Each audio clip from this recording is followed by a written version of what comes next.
The first scene of the film takes place in a Japanese maximum security prison, which houses only the most notorious criminals. Two guards are going through the cells one by one when they eventually find the isolation cell, which is where Suzuki, the most dangerous criminal in Japan, is being held. He is a middle-aged man who has spent many years in captivity. Suzuki smiles and pulls out one of his teeth as the guards depart. A while later, Suzuki left when the guards came back to check the perimeter. When a guard feels a presence, he flashes his torch across the area. Suzuki, displaying his parkour prowess, manages to avoid the light silently. He then hangs onto the wall until the security personnel starts looking again. When the guards finally get to the isolation cell, they realize Suzuki has fled. They promptly ask for assistance, and soon army generals are encircling the area. Suzuki runs through the top of the penitentiary while an alarm sounds in the distance. It begins to rain as he approaches a dead end, and the picture cuts to a flashback. A medium security jail received a fresh group of inmates 12 years ago. Suzuki, who is serving a 10-year term, is one of those inmates. He has an odd upside-down Mount Fuji tattoo on his chest and is a quiet person who never speaks. Suzuki is also revealed to be well known for breaking out of prisons, having done so 3 times. Although the guards are well aware of this, they are confident that Suzuki won't manage to flee this time. The next shot shows Suzuki being led to his cell, a compact space with a ventilator perched on top. He seems to have something on his mind as he fixes his gaze on the ventilator. Outside, a guard speaks to Mr. Kanamura, the jail warden, and tells him that Suzuki will be taken care of. Suzuki, though, has already escaped when he glances through the door. The prison quickly prepares a massive manhunt to find the fugitive convict. They create a complex strategy to surround the entire town since they think the criminal is brilliant. Surprisingly, though, they manage to locate him in just 20 minutes without even breaking a sweat. Suzuki was running directly through the train tracks for some reason. He is later sent to the same cell, but this time his hands are restrained. Meanwhile, Suzuki has a blanket over his head when a guard peers through his door and notices him. The angry guard orders Suzuki to sleep with his head out, but Suzuki ignores him. He receives severe beating as a result. The warden is seen reviewing Suzuki's prior arrest records the next morning. After some investigation, he discovers an odd coincidence. Suzuki was swiftly apprehended at the nearby train lines after each prison break. The warden and a guard conduct a nighttime regular inspection of the facility. They are shocked to see that Suzuki has released his handcuffs when they walk into his cell. The impatient guard presses Suzuki to explain how he pulled off such a ruse, but as usual, he declines to answer. He gets once more punished as a result. Suzuki is observed fiddling with a little wire one day. It is the same gadget that is assisting him in removing his handcuffs, and he has managed to bring it inside his cell. You already know the answer to the question of where he hides it. The warden departs from the jail in the next scene to spend a week with his family. The guards relax while he is away, which offers Suzuki the ideal opportunity to carry out his strategy. He pulls out the coil of wire and uses it to try to open the door. After some time, a guard eventually shows up to look around. He checks through the door and sees Suzuki has once more been sleeping with his head covered, but this time, he simply disregards it. Just then, it is shown that Suzuki is observing the guard from above. He has already broken out of the cell, and he is now watching for the best opportunity to leave the structure. He continues to ascend after the guard has left until he reaches the top. He then punches a hole in a weak location in the roof and flees the scene. The moment the guards learn of this, they sound the alarm. The warden decides to go back to the prison after learning about the escape. The warden shows up the following morning as the authorities are organizing the manhunt. He advises them to scrap all of their preparations and instead send one team to the nearby railroad tracks. The officials are shocked since they don't think Suzuki is stupid enough to hide in the same place, but they accept when the warden assures them that he is certain.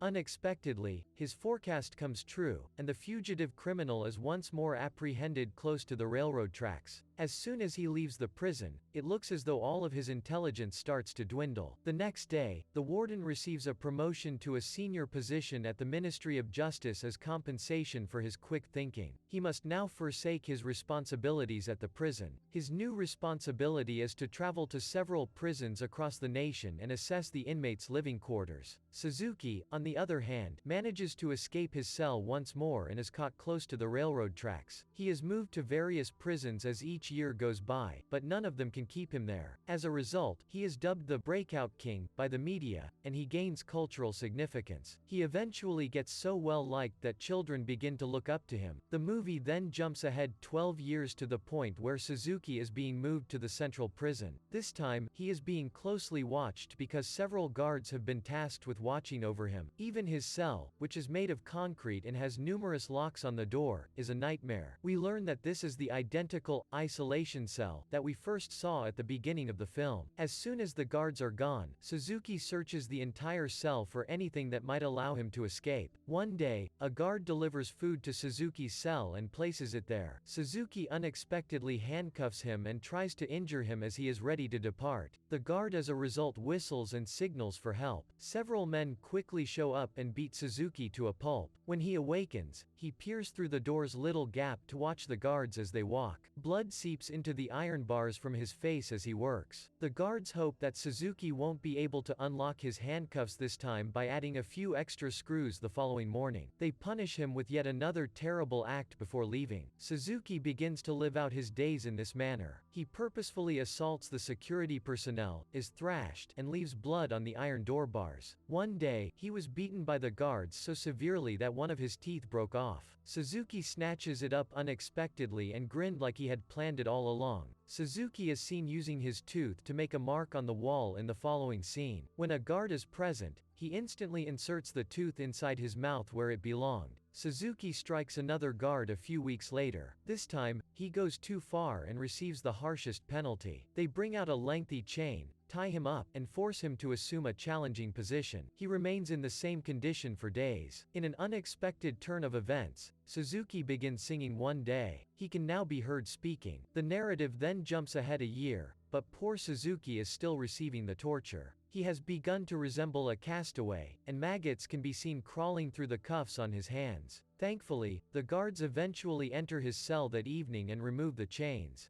As a result, after a full year, he can finally rest. Mr. Kanamura, an ex-warden, arrives at the prison in the meantime to see the facilities. As he gets closer to the isolation cell, he sees Suzuki, who is weak and ill. He simply ignores him and continues walking. The same night that we witnessed at the beginning of the film is the next place we are taken. Suzuki continues to carry out his plan as it begins to thunder outside. He seems to have been anticipating this day for more than a year. He pulls out his teeth and begins to undo his cuffs fasteners. Here, we learn that Suzuki wasn't painting the walls. Instead, he was simply honing a tooth so that it would fit the screws. After removing his handcuffs, he moves toward the entrance and begins to shake the metal bars. Surprisingly, the metal bars have rusted and are now easily removable due to the frequent stream of blood. With this, he eventually escapes from the entire facility as well as his cell. The scenario that follows transports us to Suzuki's birthday in the past.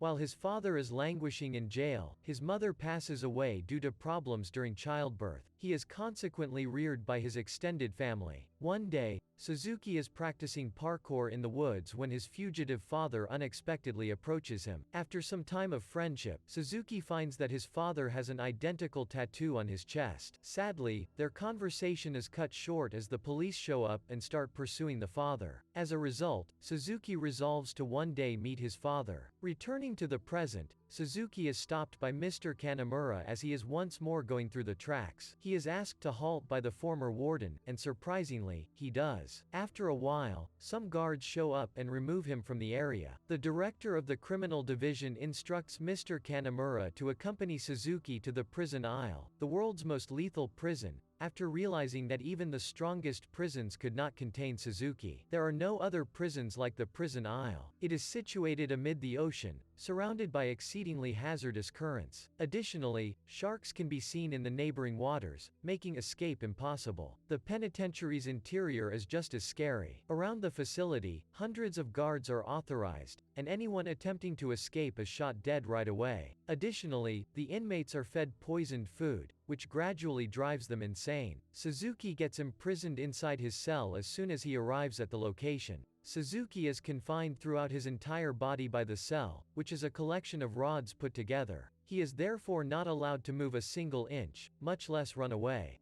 Mr. Kanamura enters the jail library and begins looking for information regarding Suzuki in another location. He ultimately finds some old files after looking around and examining them. Suzuki is doing some meditation in his cell back inside the prison. He appears to be planning an escape even if it seems impossible. He eventually puts his concentration to an end and opens his eyes. He then moves gently out of the cramped space after dislocating both shoulders. A prisoner sees him in the act, but he is too drunk to say anything because of his inebriation. The alarm sounds on the island as Mr. Kanamura continues to work on his studies. The prison warden, though, is no longer concerned because there is essentially no way to leave the island. He is also happy that his guards have finally been given the chance to execute a prisoner. Suzuki is a genius, Mr. Kanamura attempts to tell him, but the warden ignores him and informs him that the search operation will start the next morning. Each guard is equipped with a rifle and is sent out throughout the island early in the morning. Mr. Kanamura unexpectedly shows up and tells the warden and the rest of his men that Suzuki is searching for his father, who is also a prisoner on the island.